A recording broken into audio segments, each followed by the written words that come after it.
ฮู้บ่ว่าไฟเบอร์บ่มีแต่การขับถ่ายดีขึ้นแต่ไฟเบอร์ยังช่วยในภาวะดื้ออินซูลินการดื้ออินซูลินด้วยนะงงบ่มาเดี๋ยวจะอธิบายสู่ฟังการดื้ออินซูลินคือหยังคือเซลล์ในร่างกายบ่สามารถตอบสนองต่ออินซูลินเหมือนเดิมเฮ็ดให้ระดับน้ำตาลในเลือดสูงขึ้นแต่เฮามีตัวช่วยไฟเบอร์ช่วยให้ลำไส้ทำงานได้ดีขึ้นและนี่แหละเป็นกุญแจสำคัญในภาวะดื้ออินซูลินลองนึกภาพลำไส้เป็นเครื่องกรองน้ำนะถ้าเครื่องกรองทำงานบ่ดีน้ำก็จะบ่สะอาดแต่ถ้าลำไส้ทำงานดีน้ำตาลในเลือดก็จะคงที่ไฟเบอร์เฮ็ดให้ลำไส้ทำงานเหมือนเครื่องกรองน้ำที่ดีมันช่วยให้ชะลอความบ่ให้คาร์โบไฮเดรตถูกย่อยไวเกินไปนี่แหละจะช่วยให้ระดับน้ำตาลในเลือดบ่พุ่งขึ้นเร็วเหมือนเบรกไว้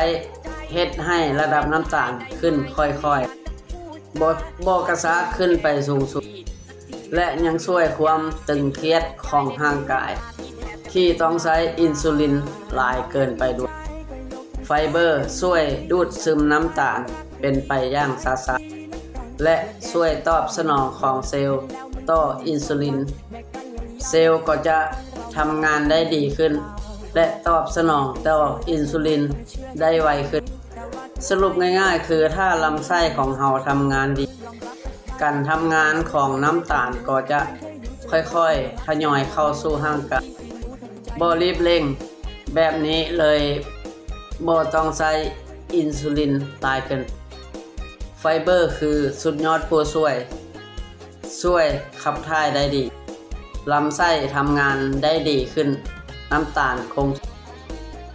าลในเลือดคงที่แถมยังช่วยภาวะ